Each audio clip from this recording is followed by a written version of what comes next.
Welcome back to MLive's Dungeon of Doom podcast. I'm Ben Raven. He's Kory Woods. Man, know what up, though, today? Yeah, not today. That was ugly. I haven't seen the Lions get pushed around like that in a little bit. I haven't seen the special teams be that bad in a little bit. The offense outside of the first and last drive of the game was lifeless. The defense, I'd love to sit here and blame the defense, but they got put in tough spot after tough spot. I mean, at the end of the day, kind of gave them a fighter's chance at the end there by holding the field goal after the big field goal block return. You know, gave up the first score off the short field. Just kind of sucked today. Yeah, I mean, at first, things did look kind of shaky for them because, Aaron Jones was he was cooking on the ground and in the pass game for the Vikings. But then after that, Shepard looked like he made some adjustments, some changes to the coverages, and they started to, like you said, give the Lions a chance. But again, the blocked field goal, the David Montgomery fumble, and the Lions just could not do anything when they did not have a short field to work with. And it really showed up in today's game. And the players in there, they said they did not want to blame rust from the bye week. Okay, that's perfectly fine. But they did not look prepared. And, the lack of preparation, at least from what it appears, the lack of preparation led to poor execution. Yeah, and 5 of 17 on third down. Not good. Yeah, that's their – and, to kind of add on that is their fourth game this season where they've they converted under 34% on third downs.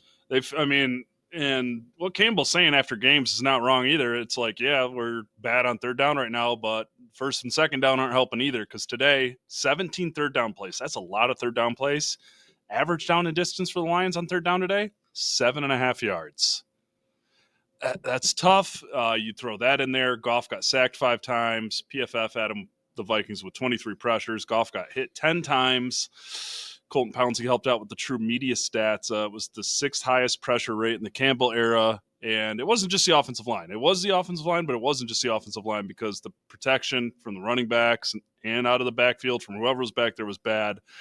Gibbs got credited with 3 sacks allowed and 6 pressures on blitz pickups. He got blown up. That was tough. You give up the big kick return after scoring on the opening drive. You get a field goal blocked when you're in the fourth quarter trying to cut it to 4 points. All of a sudden you go down from potentially down 4 points to down 10 with like 5 to 6 minutes left. I mean, shoot, man. The running game, 65 yards on 20 carries. The backfield protection was what it was. The offensive line injuries didn't help. But the thing that just sticks with me is like we knew what the Vikings were going to do, and it just worked. I mean, they blitz more than anybody in the league. They did that today. They do a lot of stunts on the line. They move things around. And, we were hearing about communication issues once again. Haven't heard about those since the opener. And I'd love to sit here and talk about communication issues, but like 4 different offensive linemen leaving the game and coming back or exiting, that's not easy.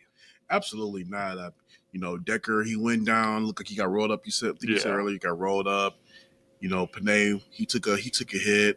I don't know what happened with Panay, but he was in pain. Yeah, he took some kind of poked hit. in the eye pretty bad too. Ooh, I didn't see that part. Yeah, that was earlier in the game. John Neal was sitting next to me in the press box, and it looked like Panay took a pretty nasty shot to the eye. So just to put it in perspective, Decker goes down, he comes back. Panay goes down, he comes back. Ratledge goes down, he comes back. As Ratledge is running on the field, Mahogany is down, and he gets carted off. Doesn't look good. Just a brief update on Decker said, I don't know right now, my shoulder hurts worse than my knee, but I'm sure I'll wake up in the middle of the night and know more about my knee tomorrow. And Mahogany, Dan Campbell didn't call it a season ender, but said probably late December at best. So that really puts his return in question.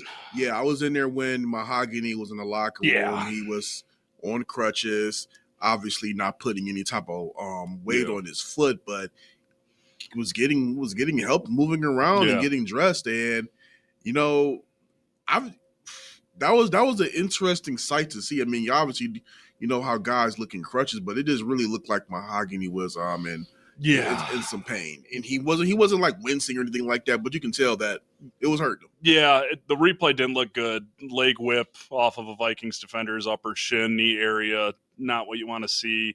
Yeah, the Lions called it a knee injury during the game, but I saw Mahogany. He actually got on an elevator before I did. I mean, left foot, walking boot, crutches. Okay, so he did get into the walking boot eventually. Yeah, he was in a walking boot. Yeah, and I mean, you're looking at. I mean, he's going to be out until the last 2 games of the season, best case scenario. And the NFL's trade deadline is this Tuesday afternoon. Just about to say that. I wonder with him being out, what does this do to the Lions' potential plans for the trade deadline? Mm-hmm. Do they go in a different direction than what they initially were, or do they kind of up their efforts and go out there and go get somebody to add them to that line? Because it just didn't look good today. No, it's Sunday evening, 7:30 after the loss. We're still here at Ford Field. My column for the morning at MLive.com/Lions is going to be something along the lines of, I know the Detroit Lions don't want to hear it, but they got to be buyers at the deadline. I'm not talking about superstars or anything, but I'm talking about a starting interior offensive lineman and more edge depth. I know you guys are probably tired of hearing about edge depth. Davenport to be determined on his comeback. He is expected back. Pascal, that's a major red flag just all year on that. You need a little more depth there. But the number one concern to me is just a veteran offensive lineman. Yeah. Maybe someone who's played tackle. Maybe someone who's played guard. Maybe somebody who gives you some flexibility at center. Not Graham Glasgow's best day today either. The Vikings smelled blood in the water, and they hit that interior hard, and they hit it often. And that's when you see guys like Gibbs all of a sudden having to stop a 290, 320-pound defender rolling down. Not ideal, man. I mean, I know we talked about the ugly Gibbs blocking stats, but, like, man, when you're banking on him to save you from death, that's not good. So a popular name that some of us have been talking about in the press box has been Kevin Zeitler. The Titans aren't going to be doing anything in January this year, and the Lions need more pass blocking help than they need run blocking. And I don't know, man, that's I'd be calling there. The Titans sat out a bunch of guys today ahead of the trade deadline for a reason. They're open for business. Hey, Zeitler, I mean, I know that you initially left to go back home, but you might need to tell them, like, hey, I'm going to go take a quick trip back to the D for a little bit. Yeah, it's just the easy name to call out right now because it's a bad Titans team. Wouldn't cost the Lions the bank to make that happen, and he is exactly what they need. Exactly what they need. I mean, exactly. I mean, familiar with the unit, pass blocking, veteran, and I mean, you can't call Frank back up. He's gone fishing. It's done. He's gone. But at least you can go ahead and go get a familiar face back. I think that is actually of the trades that we've been people can talk about. I think that is really the most reasonable one to go see if you can go bring Zeitler back. Yeah, if it's not him, it's got to be something similar. Yeah. I am at the point where it's like, okay, I was already thinking about that column before Mahogany went down. Like, damn, I don't care if this guy's going to start. I don't care if he's Decker insurance. I don't care if he's Mahogany, Glasgow insurance. You need insurance. And because you're going to see this team again. I was talking to a Vikings beat writer after the game, and he was just like, man, really looked like the Lions missed Frank Ragnow today. And I'm just, losing a generational center will do that to you. Yeah, I mean, and the thing about it is the run game has been the Lions' strength over these past few seasons. And to be able to see that being thwarted, you got to go ahead and go make a move. If this offensive line is not where it needs to be, everything else suffers. Yeah. No, it's true. It's true. I mean, so I got to flesh out that column, but that's where I'm thinking. I'm like, this team needs offensive line help.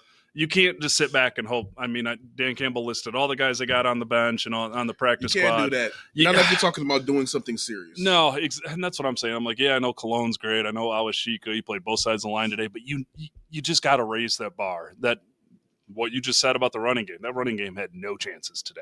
And I think they were like, 20 yards, 65 20 carries, 65 yards. I think that's 3.3 yards per carry. Montgomery loses the fumble on the swing pass. Gibbs has the nightmare day in pass protection and doesn't really get anything going. As noted, it might have been their worst day as a duo here in Detroit.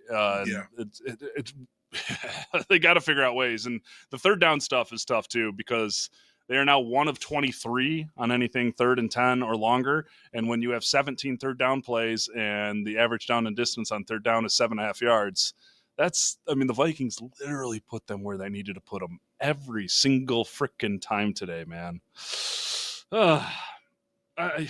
It's one of those games where it's like, what the hell do we talk about? Because so much went wrong. Yeah, I'm over here trying to figure out, like, how do I do these grades without being rude? Oh, no, I feel you on that, because the offense, man, the offense is concerning. Yeah. It just, they're out of sync. They're not in a rhythm. They're just, the running game is not what it's been. You know, you get the big game from Montgomery earlier in the season. You get the big game from Gibbs going into the bye. But outside of that, man, they've been fighting for them lives. Yeah, and it's like if the defense doesn't provide them with a short field, it's like they struggle getting that ball up there. Mm-hmm. I mean, you've had an explosive here and there, like, you know, with the Gibbs run with the 78-yarder, Yeah. but aside from that, it's just Bottled up. They're not really producing too much of anything, so they got to figure something out. I don't know where it starts. I mean, yeah, the offensive line did not have its greatest showing today. I mean, that's an understatement. But this team offensively has been an issue all season long, and it's kind of weird with all of the weapons they have. And you know, we don't want to do too, you know, hot take podcast stuff over here, but right. You got to wonder, at what point does Dan Campbell step in and start maybe putting more of an emphasis on this offense? Because we saw in year one, you know, granted they're far away from year one under Campbell, but we saw that when things are not going the way that he likes, he's not opposed to making a change. No. And taking over or putting somebody in place to get things back on track. So I'm wondering, okay, you're 5-3 right now. You have Washington and Philly coming up. Oh my and God. Then, you know, you're gonna bring in a scrappy Giants team, and then you got the Packers on like 3 days rest. Yeah, so it's like, can you afford to continue to wait this out with this offense, waiting for it to click? Because you could find yourself, you know, like you said, fighting for your life, and not just in the offense, but in these standings and trying to in this playoff push. Just a couple more stats coming to mind, and shout out Al Karsten from Pride of Detroit for the one I'll get to second. But our boss Josh pointed this one out. Great stat, terrible stat, but a great one. 3 straight 3-and-outs for the first time since 2023, and then the fourth drive to bookend that was the Montgomery fumble. We're seeing struggles like we haven't seen in a couple of years. And the stat I was just talking about from Al, football guy Al on Twitter, X, whatever, 3 of the 4 worst offensive rushing success rate games of the Dan Campbell era have come this season. Today's ranked 4th. The game against Green Bay was 3rd. The game against the Bucks in week 7 was somehow 2nd. So we're talking week 7 and week 9, even with what the Lions did on the ground with Gibbs breaking a couple big runs against the Bucks, they're fighting for their lives. It's bottled up. And, you know, I do wonder, is it fair? You tell me, is it fair to start, you know, asking questions about John Morton as a play caller? Shoot. Like, is it fair to get there right now? Because it's under, you know, obviously you're not getting Ben Johnson back, but I'm just saying, like, this does not even look like they're anywhere close to being the same players. It's like I said, you know, not trying to be rude, it's like, you know, John Morton has the keys to a Ferrari right now. That's true. And right now it's looking like a PT Cruiser. Yeah.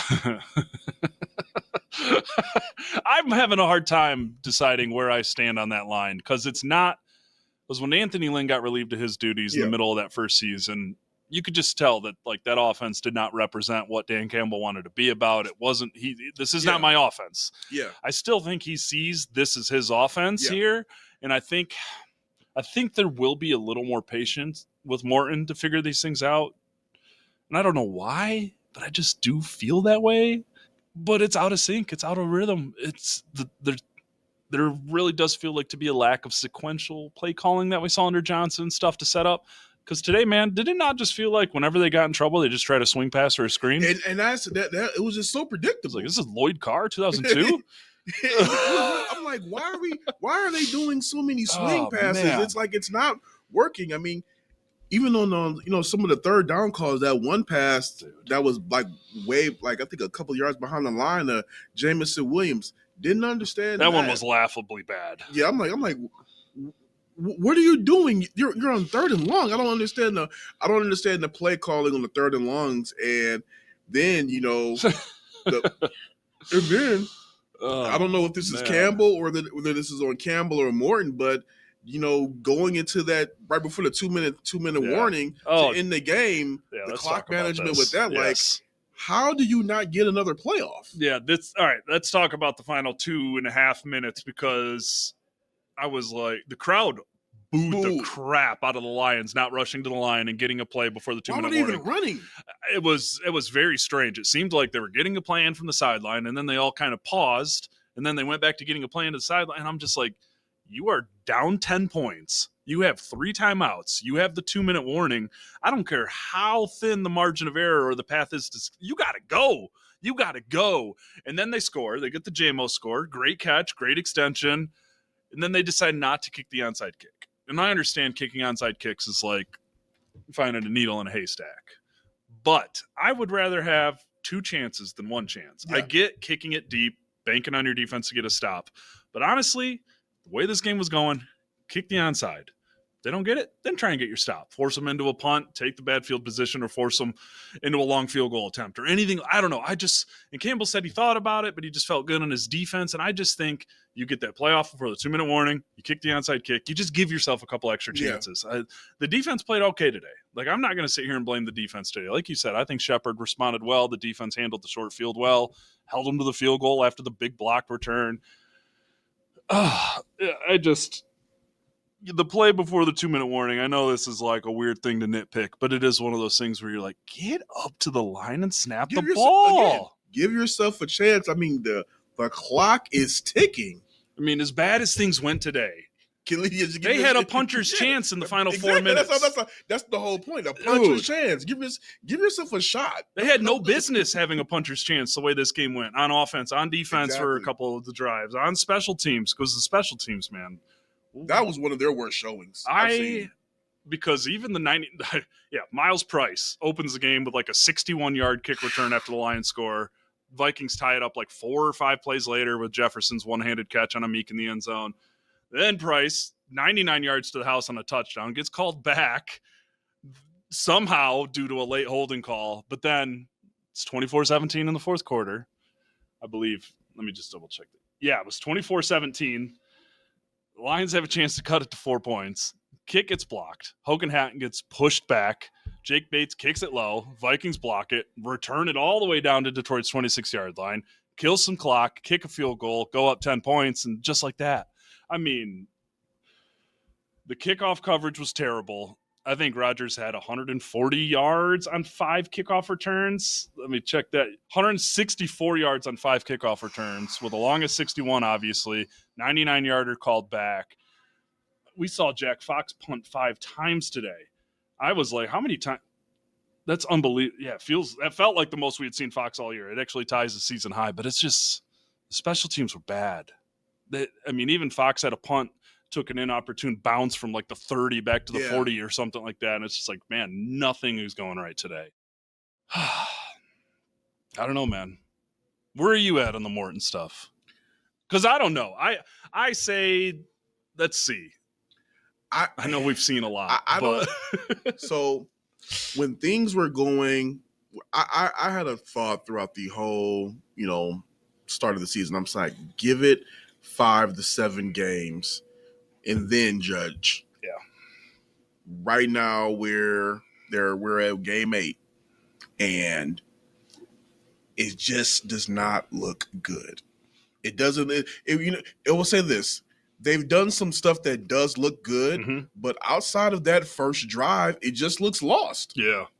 No, it's the stuff where you get to set up your perfect plays and stuff like that. They must have thought Laporta was going to beat the Vikings today, because he did. 3 catches on that first drive.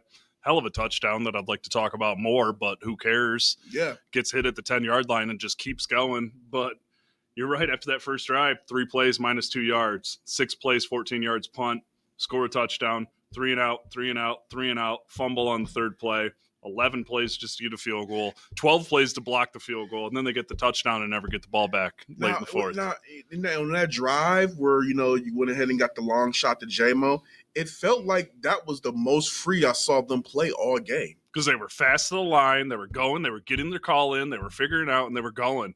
I do wonder if maybe Morton looks at that and be like, maybe some more tempo from play to play. Yeah. Because honestly, Goff, I'm glad you said that, because Goff on that final drive was like, what the hell? Where has this been? Not that I'm blaming Goff, but it's like the offense is operating right now. Yeah, Vikings are backing off in coverage and giving you stuff, but it was bang, bang, bang, to the line, bang, bang, bang, with the mixed in weird delay before the 2-minute warning, the only blip on that drive. But yeah, man, it felt like the desperation brought out the best of them. And it's like, okay, where is that sense of urgency when you're not down? Man. It's like, why don't you it just felt like that sense of urgency was something that they've played with over the past couple of years. And right now it seems like they're, conservative to a fault. It is, and when you have that many weapons, why aren't you not uncorking this offense? I agree. We're not seeing a lot of deep shots at all this year. And I know you're not just going to take them, but it's like, we talked a lot about the vertical passing game in July and August. I haven't seen it. I haven't really seen it. Damn. And so I don't. It's weird. It's weird to me. And it is weird. I'm not trying to say, hey, somebody needs to lose their job or anything like that. I don't operate in that. No, I feel you. But I do feel that, hey, you got to change something, because Washington's going to be a tough game. Sorry, Patrick. I just said the F word. Sorry. I'll repeat that. Yeah. So. My gut reaction was just F word. All right. Where I land with the whole Morton stuff is that Washington's going to be a tough game. Philly's going to be a tough game. You have to figure out something quick, because they could easily find themselves 500. Oh my gosh! After both of those games, with the way it's looking, they need to split at least those 2 games. Can't lose both. You can't lose both, because if you lose both, I'm not going to say, season's over, but it gets real. You're getting real bleak. It's going to get real dark. So I don't know whether Dan needs to step in right now and remove the play calling from Morton. I don't want to say that, but it's officially on the hot seat for you, though. But I will say this is like, he might have to get that turn the burner up a little bit, like, hey, this is still looked worse coming out the bye than it did going into the bye. It did. Yeah. I'm not all the way there with you yet, but it's definitely at the point where it needs to be under a microscope, because the rushing attack it's not where it needs to be. It's not where it should be. I don't care about the new look offensive line. I don't care about Decker's injury. This is too much talent. Yeah. This is too much talent.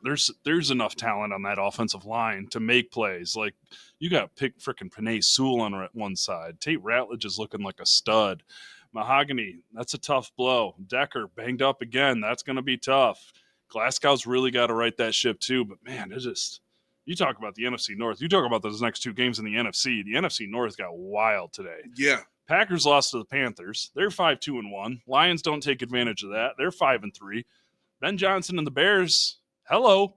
Colston Loveland, crazy catch and run to end that game to beat the Bengals. They're 5-3. We're back in a tough division again. Yeah, it is, because the Lions had a chance not only to catch up to the Packers, they had a chance to bury the Vikings in a very tough hole to climb out of. And now the Vikings are 1 game back of the Bears and Lions, 1.5 games back of the Packers, just like that. And you're playing the Commanders, the division round matchup, rematch. And then the freaking Eagles, back-to-back road game. That's why we've been talking about those 2 games for what feels like 6 years now. Yeah, because it's like you have to have a nice buffer, in my opinion, going into those 2 matchups, because It's possible that it's possible you could win both of them. It's possible you could lose both of them. It's possible you could split, but you wanted to at least have that buffer going into those two tough games where it's like, okay, Yeah. Let's say they win today and they're 6-2. Okay, if you let's say worst case scenario, you drop both of those games. Okay, you're still 6-4. Yeah. Yeah. No, I hear you. Oh, man. What you're listening to is two beat writers who cover a supremely talented and well-coached team trying to find any answers for you, both short-term and long-term. This team's too good for us to be talking like that. And that's why trade deadline this Tuesday, 4 o'clock Tuesday, they need to be buyers. I'm not talking the social media pipe dreams of Trey Hendrickson or swinging for the fences and getting a $300 superstar. No, that's not realistic. That's not what I'm going to do. But you need to find a starting level offensive lineman. Not easy. That's why only one name really came to my freaking mind. Bad team, familiar guy, 1-year deal, makes sense. But you also need edge depth. Yep. You just do. And it wasn't the problem today, but you just do. You just need it. Because those guys, it's a question mark. It's so thin. Those guys it's so coming, thin. Yeah, it's thin. Yeah. It's a question mark on those guys coming back. Like anything that's dealing with the back, I just kind of in my mind say he's out. He's 2 months behind schedule already. Yeah, somebody you're talking. Pascal. Pascal. Yeah. You're talking about when he comes back, he's still going to need a significant ramp up period. So my mind is like, he's out. Davenport, as much as they said about where he could come back, in my mind, he's gone. I'm not looking at them coming back, even though the coaching staff says they're coming back. So in that vein, go out and go get the necessary help that you need. Like you said, not necessarily going and swinging for the fences. I'm not saying that. But go get bodies, because that's what you're lacking. You're lacking bodies. You're lacking people that have played quality snaps that can be contributors to this team immediately. Mm-hmm. The team is too good to not add pieces. Brad has made a deal at the deadline 3 years in a row. I think he needs to be very busy this week. You're not going to hear me trade first-round picks. I don't want Brett Holmes to trade his first-round picks. He's good with those. I don't want him to trade all their picks either. Find the right price guys, find veterans, make it happen. But I'm telling you right now, offensive line depth, interior number one, but I think some tackle depth would go a long way. Just Decker is banged up, guys. Yeah. I mean, he's going through hell just to be able to play with that shoulder. Now he's got a knee issue that they're unclear on. Now Mahogany's out. You got to go out and get someone who can push those guys or take a job on the offensive line. It's really just it is. Whether it's a center, well, it's a guard, whether it's a swing tackle guy that can help out. I really have offensive line, even before Mahogany's injury, is like you need something here. Pick your spot. You need something. And that needs to be the priority, because tell you what, right now, if Goff is not upright, you might as well pull the plug on this thing. Yeah. And he's been dealing with a less than ideal pocket for quite some time this season. That's why I don't even know how to talk about Goff's game today, because it's like, dang, you didn't feel like he had a chance. And it's crazy. Without Goff not even having a chance, he still completed nearly 70% of his passes and nearly 300 yards passing. Yeah, he was 25 of 37, 284, 2 touchdowns, no picks. Got sacked 5 times, hit 10 times. We'll see what the final pressures come in, but PFF's in-game data was 23 pressures by the Vikings. I'm going to be honest right now. I know I might catch some heat for this, but right now I'm landing at a B+ from Goff. Yeah, that's fair. I'm not going to give him A because they lost, but I'm landing B+ because he did enough to win. He's a B+ to me too. Like, he was the furthest thing from the problem today. God. I'm Montgomery 11 for 40, Gibbs 9 for 25, and then you just something needs to change on the offense. I don't know, man. I don't know. You know, Raymond's been out repping Tesla a lot recently. Maybe you find a way to get the rookie some size, a different flavor on the field a little more. That's another guy you keep forgetting. You got a vertical playmaker. You got 2 of them. Like, I know he's only got 3 catches, 2 touchdowns, and he's a third-round rookie that needed a lot of work and refinement to make it at this level. But, like, every chance you've given him, he's taken advantage of. He is big. He is strong. He's a willing blocker. He adds another vertical element to your passing attack. You got an in-house guy that needs more. He needs more. It's time to the pass. You just need more. You need to stretch the field more.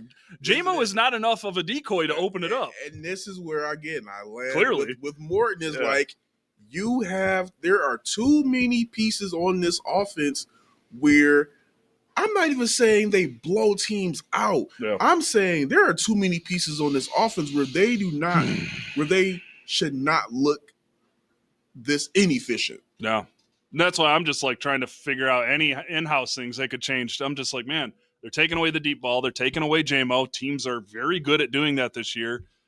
I know Tesla's not that burner, but that's another vertical guy. I mean, they are forcing them to go underneath checkdowns. Put another vertical guy on the other side. They run a lot of 3 and 4 wide receiver sets. Get it out there, man. I don't know. They got to try some more stuff. Yep. It's pretty clear what's going on right now is not working. It's been up and down. They've had some major, huge offensive scoring games, but then there's also a couple days like this where when they can't run the ball, they put themselves in holes on third down. This is what you see. 3rd and 7.5 for 17 third down plays. Ain't no offense in the league surviving that. Especially against Brian Flores' crazy freaking blitz-happy defense. They blitz. You guys, I hope it shows up on TV the way it shows here because it's like, holy crap. I mean, is he sending 10 guys every play? I mean, they really... And I would say that's the one thing. well too. I would say that's the one thing that I think Ben Johnson did well. Yeah. Is he prepared for Flores, I think, better than most. Yeah. I mean, when we're talking about communication issues, a lot of changes of plays at the line, that's talking about John Morton. That's his first game going against Flores. And it looked like it. Because you're right, Ben Johnson and Goff, they laughed in the face of that blitz and defense the last couple of times. I mean, this was a 5-game winning streak against the Vikings snapped. This was a 4-game winning streak at home against the Vikings snapped. For as good as the Vikings have been under Kevin O'Connell and since Brian Flores took over as defense coordinator, Campbell has owned them. Yeah. And that's why it was like, holy crap, they got pushed around today. The offense got put in a freaking dumpster. I think this might actually be the more of the eye-opener than the Chiefs loss. I think so. 100%. The Chiefs are the Chiefs. Mahomes is going to do stuff. Prime time in Kansas City, you got to expect a couple calls not to go your way, unfortunately. But losing to a team the way that you lost today, and I'm gonna be honest, this didn't even feel like a 3-point loss. No, that's what I'm saying. The fact that they had a puncher's chance at the end was where I'm like, man, you should have been getting crazy at the end because you were lucky to be in that. Yeah, man, because when you look at the Vikings, I don't even know if they had Aaron Jones for most of the second half. He went down and didn't seem to come back. I mean, I'm looking at these Vikings offensive stats, and I'm like, holy crap. McCarthy was 14 of 25, 143, 2 touchdowns and a pick. Hell of a play by Terry Arnold to get his first career interception. Just give me that. Yeah, that was a heck of a play. Addison, 2 catches, 48 yards. Jefferson, 6 for 47 and a touchdown. Naylor's only catch was the game sealer on third down late, 16-yarder. Hawkinson had the touchdown, but after Jones went out, Jordan Mason was held to 36 yards on 10 carries, man. I mean, the defense got put in some tough spots, and they were not terrible. The Vikings were 4 of 12 on third down. I think they got 5 first downs via penalty. That's okay. That's the last topic I want to talk about. Man, the Aiden the Hutchinson personal foul, I don't understand. I guess they said I was talking to a few people online. I guess they said he did like a leg sweep. Man, it looked like he got tripped in real motion. Yeah, I gotta look it up. But they said the way that the broadcaster explained the call, it was the right play. But I was telling people, I'm like, hey, in real time, we don't see it. Like it looked like nothing. It looked like nothing. Nothing. And then the Jack Campbell one.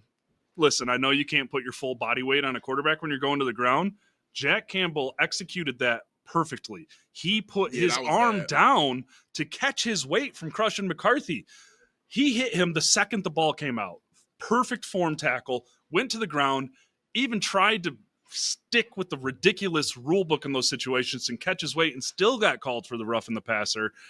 That's a bad rule. That was a bad execution of a bad rule. 5 first downs via penalties. Lions had a season-high 10 penalties today on top of that. The 2 of those I don't like. Yeah.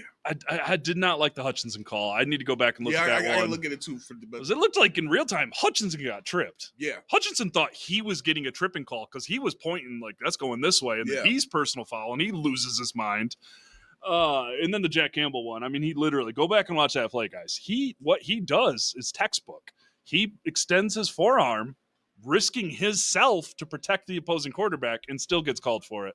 So you won't hear me complain about ref stuff too much, but I hated that one. Yeah. The Hutchinson was a big question mark. Man, it's just 4-12 on third down. The defense really did their best today. Not their best, but they did their best from the situation they were put in, is what I meant to say there. I would say the defense, given the circumstances, they played well enough for the Lions to win this game. The offense just didn't reward them. Special team sucked. Offense was asleep at the wheel outside of the first and last drives of the game, and that's how the Lions are 5-3. There's not much else.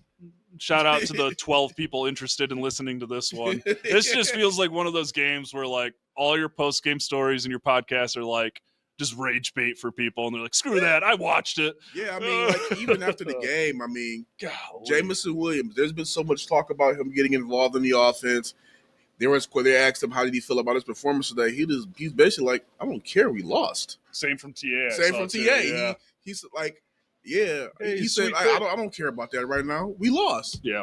So that's what we got for you. If you're listening to this and you have a question on your mind, send it to the dungeonofdoom at MLive.com email address. I don't care if it's tonight, tomorrow morning, whatever. We'll get to it. We record our mailbag podcast on Thursday. So if you're listening to this and you have a question, dungeonofdoom at MLive.com. Voice memos, just record yourself, send it in, or write out a question. We just want your questions.